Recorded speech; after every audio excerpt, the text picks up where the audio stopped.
You're listening to the Phil Klein Dental Podcast from VivaLearning.com. As individuals, each of us have a unique set of oral health needs. These needs are influenced by a myriad of factors, including our age, medical history, dental history, lifestyle, and genetics. And because of this, oral health assessments are pivotal in both diagnosing existing issues and in crafting preventative strategies to maintain long-term oral health. To talk about the oral health assessment in more depth and give us some super practical recommendations is our guest, Kerry Lepicek. Kerry has over 20 years of clinical experience as a registered dental hygienist and continues to work part-time in a clinical setting. She is an international speaker, a published author, and serves on the advisory board of the American Academy of Oral Systemic Health. Kerry, it's a pleasure to have you on the show. Thank you for having me. I'm really excited to be here. Yeah, we're very happy to have you. And, this is the beginning of an exam. You're just meeting the patient, and this assessment phase is just so important in guiding you throughout the whole journey for that patient. It's like anything else. It's like building the foundation of a house. If it's not level, the rest of everything's just going to fall apart. So to begin this podcast, tell us why, in your mind, because you've been doing this a while, the assessment phase, the oral health assessment, is so important to everything that we do on this patient going forward. Just a general overview of the importance of it. Well, I like your analogy of the house and that sort of foundation because I always use a roadmap. And how many of us go somewhere without looking at a map, or even better now with Waze and Google Maps? It gives us that roadmap. It gives us that idea so we can avoid the traffic, we can avoid the potholes. And that assessment phase is that roadmap, is that destination, so we can have the smoothest trip from disease to health with our patients. And so that's what really gets me excited about the assessment phase. Yeah, and the assessment phase is also, in some states, I believe, mandatory, right? For students like in kindergarten, as they start their K through 12 journey, don't they have to see the school, I don't know if there's a school hygienist there or dental health consultant. Typically, tell me how that works as young as they are when they're supposed to have these assessments. Well, I know I practice in Ontario, so I'm from Canada. And so in Canada, we do have hygienists that come into the schools and do public health assessments and screen patients for disease. And so I know for us, it's throughout our years. There's usually a primary, like a kindergarten screening, and then middle-aged, and then encouraged later on. And this is just the easiest opportunity. The earliest we can catch signs of cavities, decay, perio disease, the better we can help predict treatment and have prevention and not long-term effects to their oral and systemic health. Right. Yeah. Getting this information ahead of time, getting a jump on the disease process is so important for sure. So reviewing a patient's medical history is part of the oral health assessment.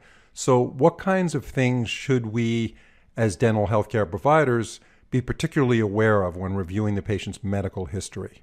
So this is something I have become more and more excited about. And as I dive further into the connections, so when you're doing your health history, I no longer am just like, okay, do you have cardiovascular disease? Do you have diabetes? I want to know more. I want to know more about their HbA1c. Why? Well, we know that there's a connection between sugar levels and diabetes, but there's also a concern when that comes down to play with perio risk and even airway risk. And so when we're looking at our health history, we want to sort of think of how many boxes are checked off. The other thing I want to look at is blood pressure. We know we have an opportunity to screen. We should be doing hypertension screenings on our patients on a regular basis because we want to reduce the risk of having strokes. We want to reduce the risk of having harm. And this is our opportunity and our obligation, as far as I'm concerned, to be that screening. In Canada, 43% of people have undiagnosed hypertension, and maybe it is our screening and our opportunity that we can identify that risk for that patient and set them on the path of health. My patients thank me when I start talking about this. They're first off shocked when I ask about sugar levels. They're like, well, what does the sugar level have to do with my teeth? And then I remind them of the connection and how uncontrolled diabetes can lead to further perio progression or caries risk. And finally, I think when it comes to health histories, I don't know about you, I've been in dentistry 20 years. It's not usually the thing that gets updated on a yearly basis. So often we're using a medical history that was around from the inception of that dental office. So maybe it was 10 years ago, 20 years ago, but is cannabis use on your medical history? Cannabis is huge. Why? It's a risk for perio. It's a risk for caries. Also, Some key questions you can ask is if they do use cannabis, is why are they using it? Is it recreational? Is it medical? What is the mode of delivery? Is it inhalation? Is it gummies? Are they smoking it? Also, I want to know when the last time is that they used it, because we need to make sure our patients are making an educated decision, that they can make informed decisions. And maybe they're high, and maybe they really can't make that decision on whether that tooth should come out or they should go ahead with this sort of treatment plan based on their health history. There are so many risk factors that come into play with it. And when you're reviewing your health history, do you ask about dry mouth? Well, dry mouth could be a sign of diabetes. Dry mouth could be a sign of medication that they're on. And so I think diving into this aspect, having a different conversation, taking the time to make sure it's reviewed and updated every visit is so imperative for that patient. What is your recommendation, Kerry, regarding the health history, dental history assessment form in general that we use on new patients and also to update existing patients? Is there some recommended form? It seems to me at this point we should have some guidelines to make sure that we're covering all of our bases when we do these assessments. So you know what, that is a really great question. And I have seen pages that are literally, it looks like 3/4 of a page, and I've seen 3-page questionnaires. And I think the best thing to do is to search, go to different CE events and find out what's out there. There isn't a set template that I have found that every person needs to use this one, but I do think it's something we need to bring awareness to, that as medicine and dentistry is evolving, we need to expand our questions, and we shouldn't be using the same template that we started with 5 or 10 years ago. It is a great opportunity to assess and to evaluate that. And you know what, depending on what you're doing, maybe you do need that long questionnaire for, surgeries and for everything else. And so depending on the care that you're providing, but I do think it's something we need to think about updating. Now, diabetes, you mentioned, is very tied into oral health. We all know that. So how in depth do you go in investigating what stage of diabetes that patient is at? And they may just say, yeah, I do have diabetes type 2, but it's under control. The dentist can't just stop there, right? And the patient may not know their sugar levels, and they may have no idea of what their hemoglobin A1C is if they even had it tested. How do you approach that patient as far as how much information you need to know about the state of their diabetes? Because if it's uncontrolled, that's a whole different story when it comes to dental hygiene treatment planning. So then I go to them and I say, so have you checked your sugar levels today? Are you checking them at least at home? Because that gives us a range of where they're at as far as their sugar levels on a regular basis. Are they usually high? Are they not? If the patient can't give me that information and they are a diabetic, I usually write them a little note and I say, hey, can you go to your family physician, go to your care provider and ask them this? And the reason I'm worried about it is that if your sugars are not as controlled as they could be, or in an ideal situation, your mouth is at risk, and same with your body. And we know that diabetes is linked with so many other systemic concerns. I don't want to put you at greater risk. And so I try not to scare them. The other thing is, in the United States, you guys can actually, in some states, check sugar levels for patients. And in Canada, we can't do that yet. And I'm hoping soon that will come north of the border. So these are opportunities that you can expand your assessment, expand your communication, and help provide these services with your patients. Because the key thing is not scaring them, but giving them enough information that they want to do something different. And I find from having this conversation, they usually say, I didn't realize it was that big of a deal. Okay, well, tell me more. What can I do to help reduce it? And sometimes that's seeing patients every 3 months, because there's literature out there in systemic and umbrella reviews that show if we don't see patients every 3 months, we don't have an impact on their HbA1c. Going 4 and 6 months does not work. We need to see them more frequently. And so this is how I bring it all together with my patients. So let's pivot to the younger patient. Let's say you're doing an assessment on a patient who's in 2nd grade, and the information that's being provided to the health assessment form is coming from the caregiver, one of the parents, etc. What are you looking for in a patient that age versus the adult patient that we've been talking about up till now? I think those are great questions. So some of the other things I want to ask on a health history is not just what they currently have, but what their family history or family risk is. Because a lot of times when I'm seeing a patient, we're talking about diabetes, so we'll stick with this zone. Maybe that uncontrolled bleeding or that the decay that just keeps reoccurring is actually diabetes that hasn't been diagnosed yet. And we've seen, unfortunately, so many younger individuals with type 2 diabetes much earlier than where we used to see it. And so when it comes to pediatric type of medical history, it's family history, family risk. And then I also am asking some really interesting questions when it comes to vaping, because vaping is a huge problem for my kids. My kids are, in middle school, and they come home and they're like, vaping is happening everywhere. And no parent wants to admit that that's the case. But sometimes I look clinically and I'm assessing what the gingival tissue looks like. And I'm just having these questions and these open conversations with patients. So when you talk about vaping, when you talk about cannabis and those kinds of things, do you get some pushback from the patient saying, hey, you're going beyond the boundary of what I expected to be talking about in a dental practice? Maybe they don't want to actually give that information that they're getting high or they're smoking pot or they're drinking a lot. Do you have those situations, and how do you handle those? I think that is something that I was fearful of, and that would happen more often. And that often stopped me from asking the questions, because I was like, I don't want to have this objection from my patients. I want them to like me. I want them to accept care. But after COVID, so in Ontario, we were shut down for 4 full months. And before COVID, I was actually asking about cannabis. But after COVID, we had a rule in our practice that every patient was going to have an updated health history, because everybody had gone through such a stressful incident. More medications were being handed out. More people were not necessarily fully diagnosed or stable with many conditions.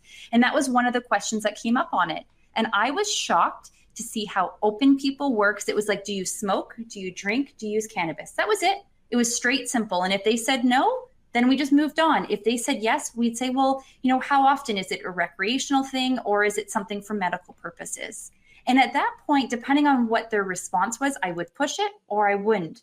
But I did find, from keeping it really simple and straightforward, it really wasn't, they didn't have that objection. And almost, if anything, some patients were like, I'm so glad I can finally talk to you about it. I don't have to hide it anymore. I'm like, yeah, I thought that those stains weren't necessarily just from drinking red wine. I knew that something else was happening here. Yeah. So, and it gives them the confidence that, you're a really thorough healthcare provider and you're looking at their whole body, and they're probably somewhat impressed with it. But others, they don't want to be announcing that they may be breaking the law. I don't know what the marijuana laws are is it Toronto? What part of Canada?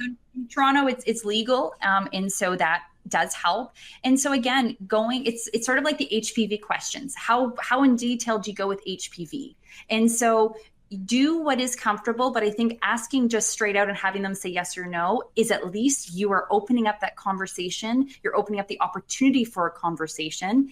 And then you're right. If it is something that's illegal, they may not want to talk about it. But we do ask about sometimes harder drugs, right? And I've had patients say, yes, I do use cocaine. It's like, okay, that's a whole different conversation that we need to be aware of, especially when it comes down to anesthetics and surgeries. We really, really need to be aware of what people have in their body to understand how they're going to potentially respond and reduce the risk. And I think that that's really where it comes down to play, is if you're using those sorts of things or they're having those invasive procedures, we really need to be aware of what's happening in that health history. Yeah. And HPV is a big factor. It's totally linked to throat cancer in many ways, especially if you have your tonsils. That requires consistent testing along with a good medical history. Obviously, you want to reduce the risk of throat cancer by having that information.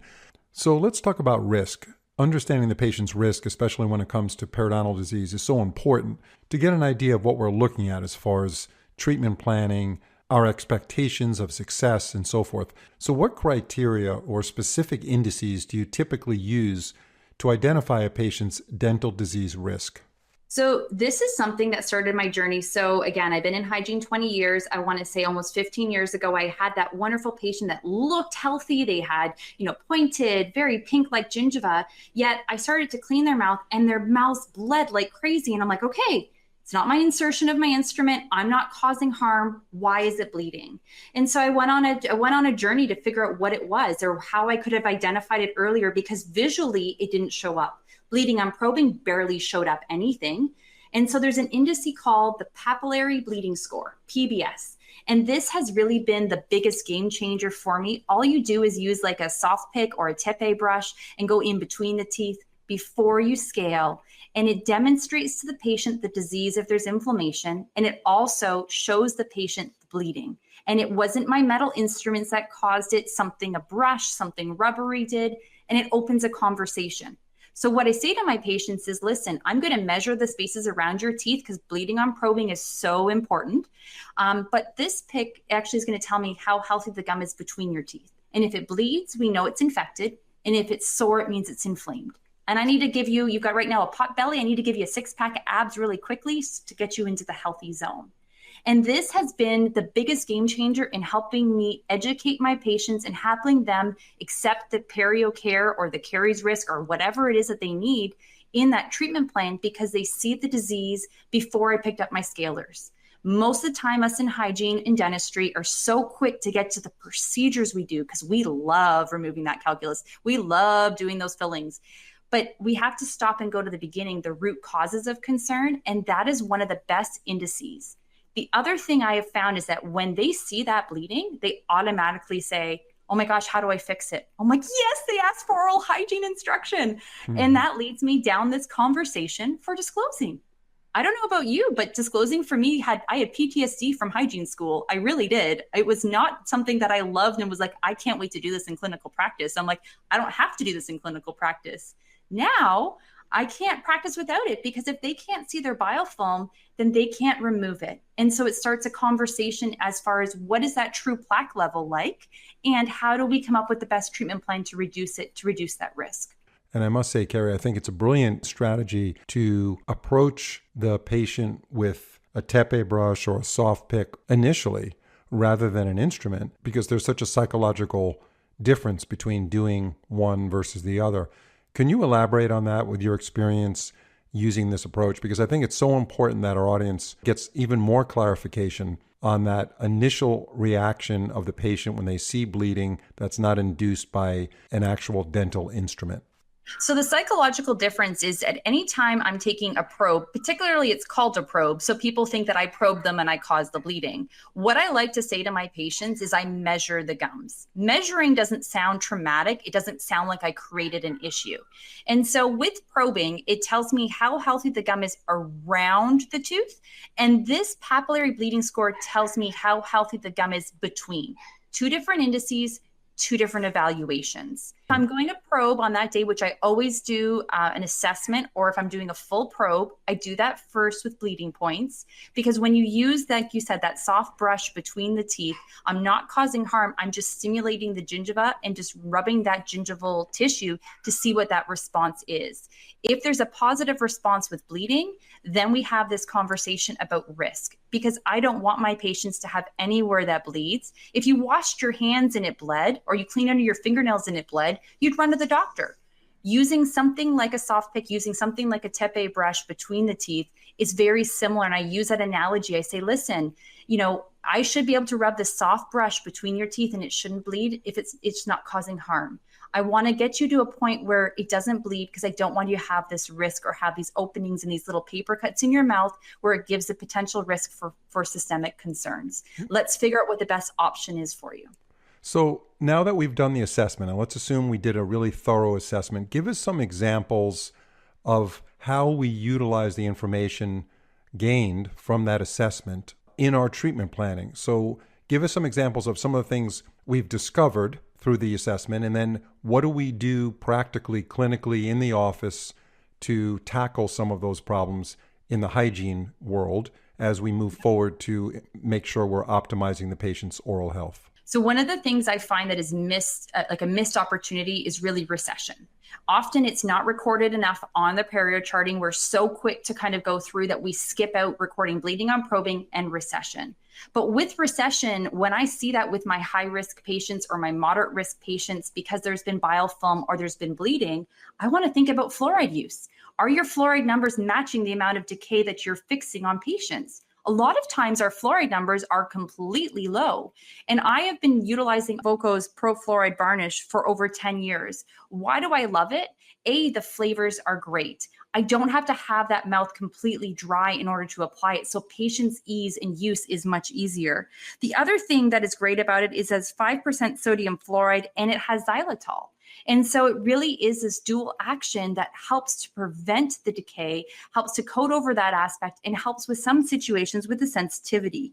The other thing is, what I love about looking at fluoride, I want you to also think about what is it in it? What is it containing? Because some fluorides do have things in connections with nuts. And so what I also love about the Pro Fluoride Varnish is that it doesn't contain tree nuts, peanuts, corn, shellfish, eggs, milk, protein, soy, gluten, triglycerides, red dyes, coloring, and aspartame. That's a lot of things it doesn't contain. So I don't have to worry about that health history as much, about some of those risks that patients came in. The other missed opportunity I feel like is sensitivity. So when you see recession, one of the questions I want to ask my patients is, do you get sensitivity? Because they're looking for options. They spend thousands of dollars in the drugstore looking for choices. But what if you had an option for that? What if you could use something like Profluoride L, or in Canada, I have Bifluoride 10. What's cool about that product, I can apply it chairside before I start to scale on those root surfaces. It is a dual fluoride. It has sodium fluoride, 5%, calcium fluoride, and this dual action really helps to protect. And the sodium fluoride immediately helps to release and reduce the sensitivity, while the calcium fluoride stores and releases the fluoride over time. It is a thin layer and doesn't require a curing light. In the practice I work in, I don't always have a curing light in the op I'm in. And so I need to have something that's easy and gives me the expected outcomes of reducing that sensitivity. So in your assessment, you have a particular section about tooth sensitivity, along with all the medical history and everything else. Are they asked to identify which teeth, or you're just asking them a general question, are you experiencing sensitivity to hot and cold or things like that? Yes, that's usually how the conversation starts. And then I'll say, do you ever notice that in the summertime when you go to drink that cold drink, it's like, ooh, I can't have the ice. I want to have no ice in my water. Or in the wintertime when you go outside, are you having difficulty breathing and you're always covering your mouth? From there, depending on what their response is, then I have them help me identify. In the chair, it's great. We can blow a little bit of air, or we may know which ones are sensitive from using our Cavitrons, our piezos, or our air polishers. We almost know which teeth are going to be a little bit more exciting for the patient. So this is sort of how we can help with that identification. The other treatment I have found to be really helpful is using the Admira Protect. What is great about that is it actually is like a dental root sealant. And so we do sealants on the buccal surfaces to help reduce risk of cavities. But there is this opportunity to do that. And it really does help for up to 2 years for sensitivity. And I have found to be simple to apply. The difference is it does need a curing light. So again, different choices, different options. But it really is an amazing opportunity because it helps to seal those dental tubules. It has incredible bond strength and it's transparent. So aesthetically, people don't even know it was on there. And so you don't have to worry about that being a reason why they're not going to say yes to care, and they will notice the difference right away. Yeah, I do want to say that this is after the differential diagnosis is made, that these patients do not have decay that's causing the sensitivity, or sensitive to the cold air when they breathe in. Canada gets awfully cold in the winter.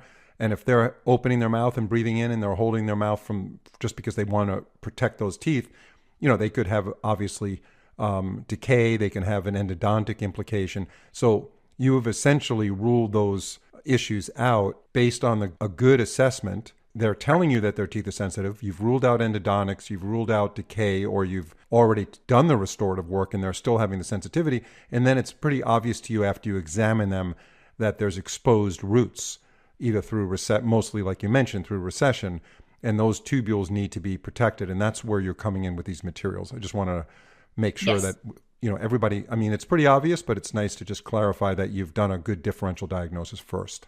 Yes, absolutely. And we want to make sure we have the radiographs and that we're reading them. And then depending on your state or your provincial guidelines, you're coordinating with the appropriate people to make sure that that is all done. Absolutely. In closing, is there anything else you want to recommend to our listeners regarding their responsibility in their initial exam, or what we really are calling in this podcast the oral health assessment, where we really gain a very thorough understanding of everything about that patient related to their medical and dental history? And like you said, dental history may not be available very often. They may not have been to a dentist in 7-10 years, but they've been for their physical. So we have a good idea of their medical history.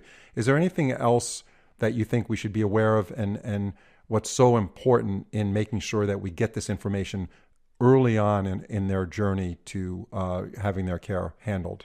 I think one of the biggest things and one of the ways that I sort of step back from what it was that I was doing all the time, I realized that without a full assessment, I really wasn't providing the right care for my patients. And I had so many missed opportunities because I was so quick to pick up my scalers because that's what they were set for. And I just found that from taking the time to look at your assessment, and we've talked about only a few items, but you could add DNA testing to that. You could add additional treatment and therapy options. We could bring in all these therapy choices and add things to our tray based on the risk of their assessment. So take the time to do it. It is vital in order to know what it is and where we're going and to rule out other conditions and other concerns. We have to make sure we have that right diagnosis. And if you're skipping corners and skipping things on your assessment, you are going to have missed opportunities. And we just don't want to do that. We want to offer the ideal care for our patients. Kerry, thank you so much for joining us on our show, and the input was excellent. We look forward to having you on future programs. Have a great evening, and thank you for your time. Thank you very much for having me.